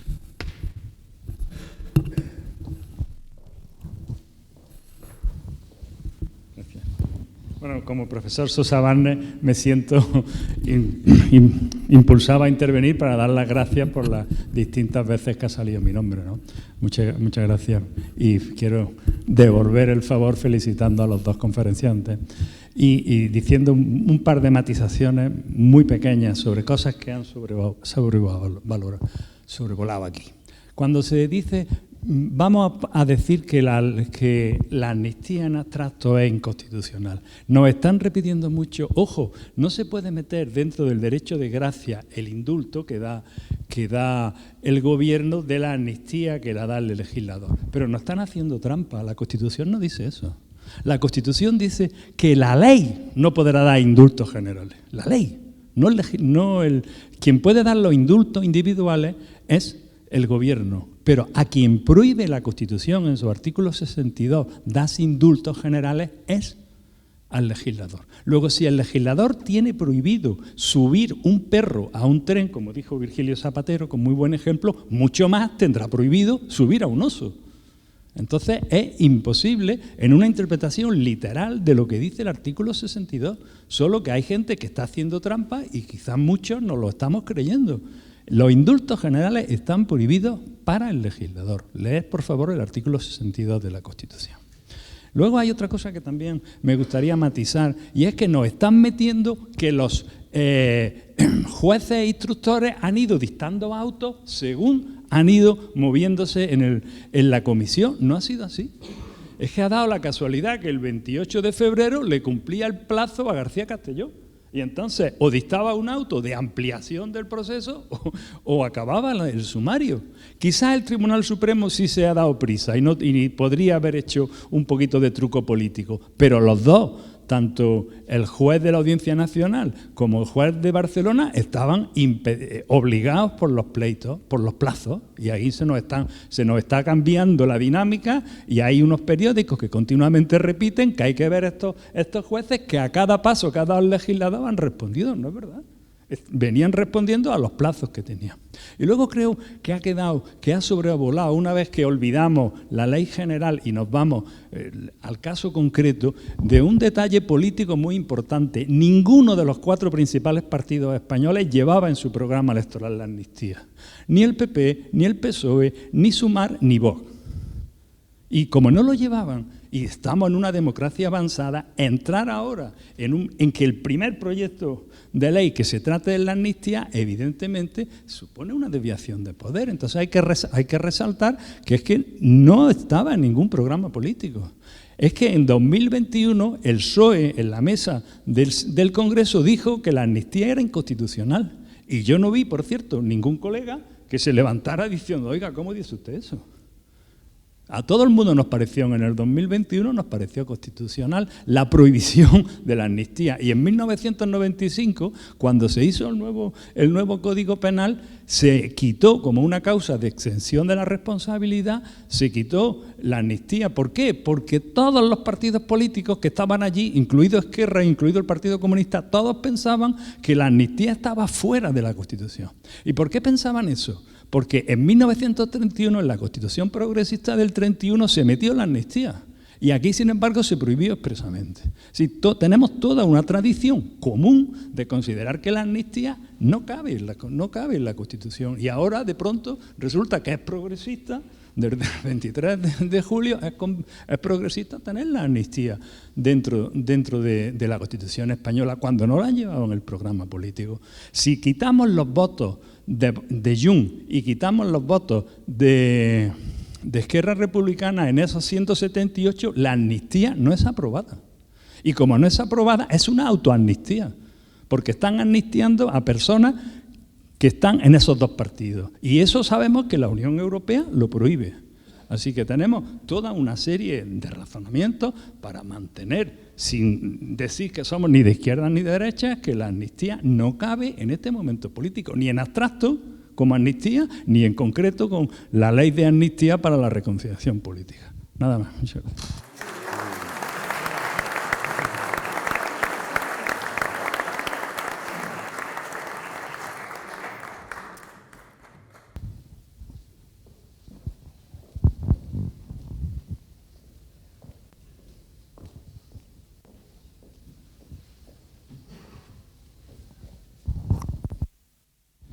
Bueno, aparte de felicitar al Club de la Constitución por la organización y a los ponentes, compañeros de la facultad, y al profesor Sosa Wagner, que lo he podido escuchar esta mañana también en su magnífica intervención, quería plantear, sí, pregunta, aunque alguna quizás sería para Agustín, ¿no? Porque se plantea si, aparte de mi reflexión de que igual ha perdido ya, se debía retirar la ley por pérdida de objeto, porque su objeto de reconciliación y ya según los Junts per Catalunya, etcétera, pues no es tal, con lo cual por pérdida de objeto, por ejemplo, se rechazan, ¿no? Los actos administrativos, y también si no hay interés general detrás de una ley, ya se ha dicho, ¿no?, que no tendría fundamento. Pero aparte, si cabría dos cuestiones. ¿Qué pasa después? Si se aprueba la amnistía, todo lo que se haga en nombre de la independencia de Cataluña ya no es delito. ¿O qué pasaría si no incurrimos en una desigualdad? O no sé si se ha hecho esa reflexión o en el libro quizás, no lo sé.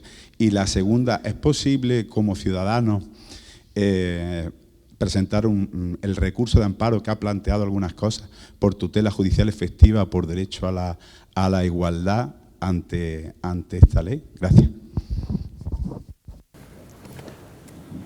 Bien. Hay doctores. En lo que, bueno, esas preguntas o esas manifestaciones que hace usted son complejas, son muy complejas desde puntos de vista, porque uno de los ataques que yo entiendo que se produce a través de esta proposición de ley es un ataque al principio de tutela judicial efectiva y sobre todo en respecto a terceros que han sufrido todo lo que ha supuesto el proceso. Piensen, por ejemplo, en un mozo de escuadra que está totalmente inválido, por decir ese término, en el cual no tiene derecho a restitución alguna, porque precisamente así lo dice la ley. Claro, esto lo mantuve yo y alguien me dijo que eso no era posible porque podía acudir a la jurisdicción civil. Eso no es así, porque cuando hay un hecho que no ha existido, difícilmente yo puedo ir a la jurisdicción civil a reclamar la indemnización de daños y perjuicios contra la administración X o contra la responsabilidad patrimonial del Estado o de la Comunidad Autónoma de Cataluña por el ejercicio de la función que desarrollaran los mozos de escuadra en defensa de la legalidad en aquel momento. Y eso ocurre en otras soluciones. Es decir, todo queda amnistiado, tanto desde el punto de vista administrativo, penal, civil, contable, etcétera, etcétera. Piensen ustedes en el lío que tiene el Tribunal de Cuentas, ¿no? Con lo cual, ahí hay un problema de tutela judicial efectiva. Lo que pasa es que, inevitablemente, como bien señalaba el profesor Robledo, pues es verdad que el artículo 130 del Código Penal se excluyó, aunque ahora ya se incluye la amnistía no como forma de extinción de responsabilidad criminal, pero sí que había un artículo que no se ha modificado, que era el artículo 666 de la Ley de Enjuiciamiento Criminal, que hablaba de la amnistía como cosa juzgada. Y ese sí que pervive, salvo error u omisión, porque con esta manera de legislar es complicado, pero yo creo que sigue, que ese no se ha modificado, como sí se ha modificado el actual artículo 130 para decir que la amnistía extingue la responsabilidad criminal, con lo cual, incluso si yo fuese a lo civil, pues me podrían alegar cosa juzgada, inevitablemente, porque es cosa juzgada, con lo cual ahí hay un problema de tutela judicial efectiva, que además yo entiendo que entra en flagrante contradicción con el Estatuto de la Víctima. Piensen ustedes los artículos 5 y siguientes del Estatuto de la Víctima, que ese sí que es por imposición de la Unión Europea, como bien sabe el profesor Barbero, con lo cual inevitablemente el tema es complicado. Yo quisiera hacer también alguna alusión en relación a la manifestación que ha hecho el profesor Robledo respecto de los plazos, porque claro, yo entiendo que todas las modificaciones que se han llevado a cabo en la Comisión de Justicia del Congreso de los Diputados en la proposición de ley originaria no ha sido una vez que se vota en contra por Jut, yo entiendo que no les preocupa en primer lugar el tema del derecho europeo. De hecho, lo que le preocupaba era el tema de los plazos en materia de instrucción que fija el artículo 324 de la Ley de Enjuiciamiento Criminal, en el sentido siguiente, en el sentido de que, como saben ustedes, una vez que estas causas son inevitablemente de especial complejidad, con lo cual, una vez que se decreta la causa como de especial complejidad, hay que ir prorrogando plazos hasta tal punto que si no se prorrogan, todas las diligencias que se practiquen son nulas de pleno derecho, con lo cual estaríamos abocados al fracaso total. El tema de los plazos podía generar una impunidad terrible, no solamente en el ámbito del proceso, sino en el ámbito de la justicia en general, que no voy a decir yo ahora el retraso que lleva la justicia española, que es algo congénito, algo que está en los genes de la Administración de Justicia, no del Poder Judicial, sí de la Administración de Justicia. Con lo cual, ellos se dieron cuenta, porque incluso el Gobierno, el ministro Bolaño, en alguna afirmación que hizo, estaba en suprimir los plazos. Pero se dieron cuenta que eso tenía un efecto muy negativo, incluso que no se aceptaba por algún partido político que lo está apoyando. Con lo cual dijeron, vamos a dejar el tema de los plazos, que nos vamos a meter en un problema, y vamos a irnos al tema de la Unión Europea. ¿Y qué ocurre? Pues que con el tema de la Unión Europea yo creo que han generado un problema de déficit de técnica jurídica en esta ley de primera envergadura. Ellos han pretendido, con remisión a la Unión Europea, evitar, y así yo creo que ese es el fondo, es decir, desjudicializar el proceso de interpretación y aplicación de la ley, y han recurrido a la Unión Europea. Es decir, con esto, ¿qué quiero decir? Pues que el tema se complica bastante. Se complica bastante porque la ley de amnistía, una vez que se apruebe, va a sufrir un proceso de interpretación y aplicación terrible que va a demorar la aplicación de la ley.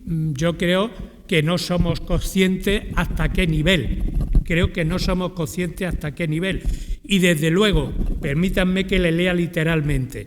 Las decisiones, dice el artículo 10, las decisiones se adoptarán en el plazo máximo de 2 meses, sin perjuicio de los ulteriores recursos que no tendrán efecto suspensivo. Esto les digo yo ya de antemano que esto es imposible. O sea, no hay ni el juzgado de instrucción número 6 de la Audiencia Nacional, ni el juzgado número 10 de instrucción número 10 de Barcelona, tienen en 2 plazos, o sea, en 2 plazos no tienen ni tiempo de dictar ni una providencia, que es lo mínimo que se puede despachar en derecho procesal, no tienen tiempo ni de despachar una providencia, y los tribunales ordinarios, que tendrán que pronunciarse también sobre esta materia, porque en Barcelona hay muchos juzgados de instrucción que llevan esta materia, que llevan asuntos colaterales a esta materia que están perfectamente colapsados, es decir, perfectamente colapsados. La preferencia de esto se dice que para evitar eso se haga de oficio. Bueno, de oficio según y cómo. De oficio según y cómo, salvo que los particulares empiecen a preguntar por lo ¿y qué de lo mío? ¿Y de mi asunto qué pasa? Y entonces las cosas se complican. Con lo cual, esto va para largo. Permítanme que le diga que va para largo. Esto va para largo. Y luego hay muchas deficiencias técnicas. Ya se ha apuntado en materia de terrorismo, en materia de malversación, en materia de alta traición, donde además ahí el concepto de alta traición no se delimita en el ámbito de la Unión Europea, igual que no se delimita el ámbito del terrorismo. El terrorismo, entre otras cosas, apelando a la soberanía nacional de cada Estado, que forma parte de la Unión Europea. Y en ese caso yo creo que esta ley, y sobre todo en las correcciones que se han hecho con la enmienda de la Comisión de Justicia, la han complicado bastante más de cómo estaba en su origen, con lo cual yo creo que esto va para largo y tendido. Y en ese sentido, si alguien está interesado en ver lo que estoy diciendo y que no voy muy descaminado, lean ustedes el auto de 29 de febrero de 2024 de la Sala Segunda del Tribunal Supremo, cuando imputa a Puigdemont el acto, por terrorismo y otros delitos. Y ahí, precisamente, la Sala, en ese auto, hace un estudio muy detallado de lo que es terrorismo al amparo no de la directiva, porque la Sala no podía imaginarse que a posteriori iban a decir que no se aplicara el artículo 573 del Código Penal, que es el que define el concepto genérico de terrorismo y las conductas punibles del delito de terrorismo, sin perjuicio de las agravaciones de pena que prevén artículos siguientes. Inevitable, lo que no preveían era que el legislador remitiera en materia de terrorismo a la directiva de la Unión Europea. Pero es que el auto se antecede a eso. Y aunque no hace referencia a la Unión Europea, a la directiva, sí que dice que aplica el Código Penal en la reforma operada en el año 2019, que se produce como consecuencia de la directiva del año 2017. Y efectivamente los desórdenes públicos agravados, cuando afectan a instalaciones, y en eso el profesor Estanislao sabe bastante más que yo, de especial trascendencia social, como fue el aeropuerto del Prat, tienen la consideración de terrorismo. Eso tiene la consideración de terrorismo. Y tiene la consideración de terrorismo con el artículo 573 y con la directiva 2017. Eso simplemente leer los artículos y leer el auto y lo comprenderán ustedes perfectamente. Luego es verdad que hay otras conductas punibles como los daños, los robos, los hurtos, salvo que afecten a patrimonio público, que entonces empezaríamos a hablar de volver a interpretar qué se entiende por patrimonio público, qué se entienden por daño a instalaciones esenciales del funcionamiento ordinario del Estado, etcétera, etcétera. Es decir, que esto es un tema complicado. Y lo del tema del Tribunal Constitucional, pues yo a mí no me gusta entrar en ese tema porque padres tiene la Iglesia, ¿no? Con lo cual, pues los magistrados del Tribunal Constitucional dirán. Y efectivamente, pues yo creo que con eso más o menos he respondido a la pregunta y devuelvo el micrófono por poco tiempo, por si hay alguna aclaración o por si hay alguna matización.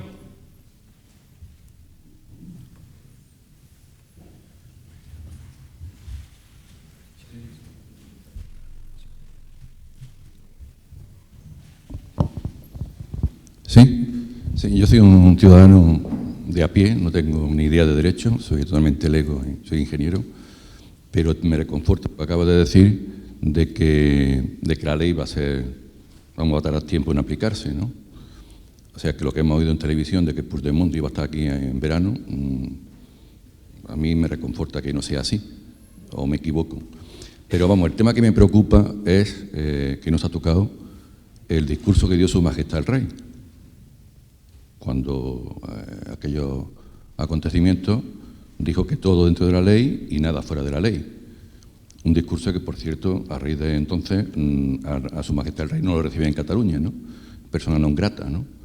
Entonces, si se amnistía todo eso, ¿cómo queda el papel del rey? Ese discurso le pedirán que pida disculpas, no sé si me explico.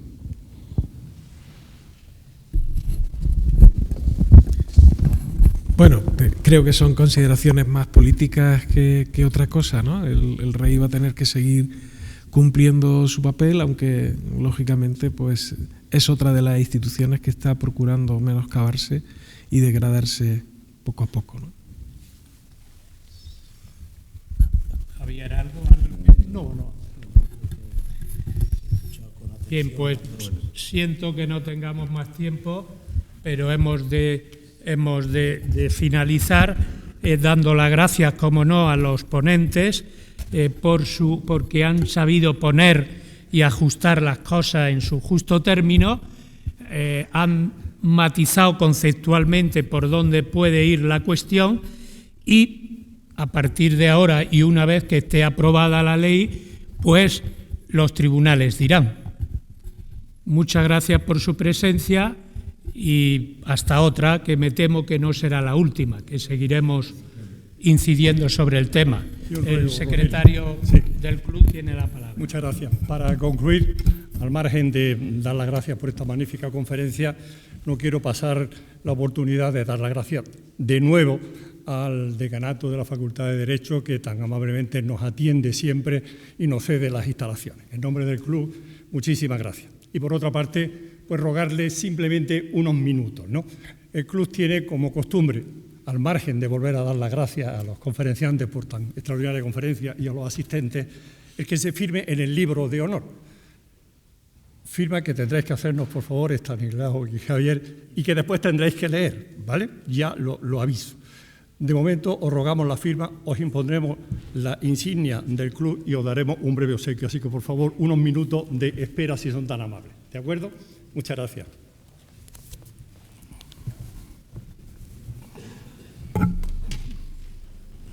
Bueno, yo, mientras tanto, para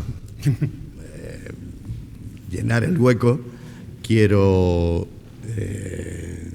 necesariamente felicitar a los dos ponentes porque nos han pintado un mundo que aprovecho para decir que en el Club de la Constitución no solamente hay gente que tiene que ver con las leyes, sino que ahí estamos personas que tenemos que ver pues con el mundo de la medicina y otros, por ejemplo, pues que nos dedicamos a la psicología.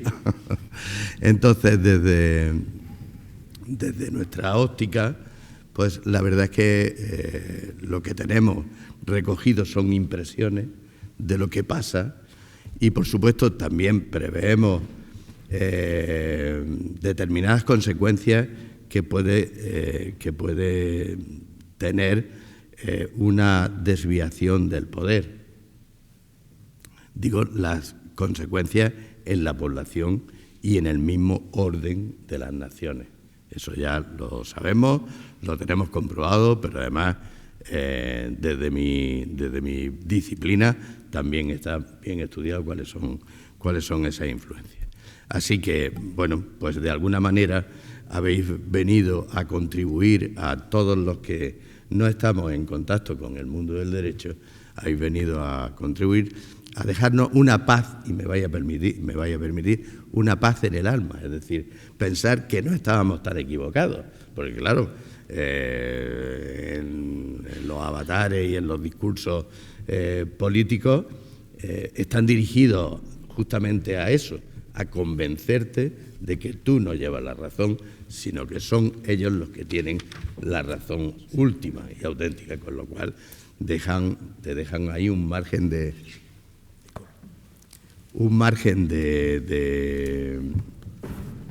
o un pozo de incertidumbre muy fuerte. Así que sepáis que vuestras alocuciones pues han venido a poner orden, paz y en todo caso a decirnos, a comunicarnos que no estamos equivocados, que vamos bien.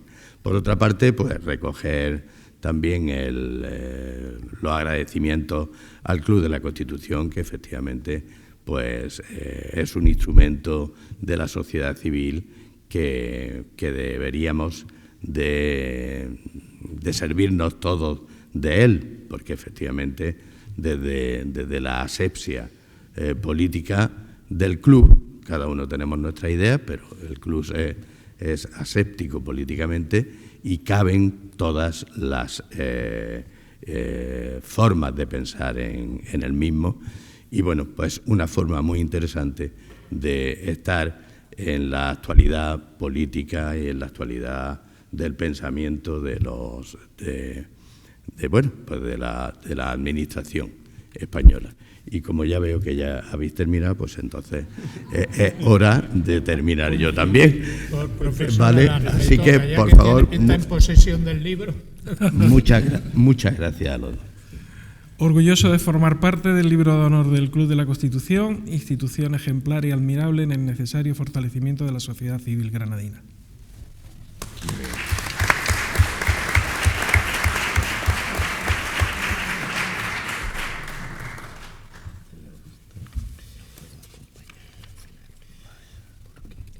Gracias al Club de la Constitución y a nuestra Constitución por 45 años de libertades, y gracias a la Unión Europea por modernizar y democratizar nuestra sociedad y nuestra democracia. España y Europa defienden valores complementarios.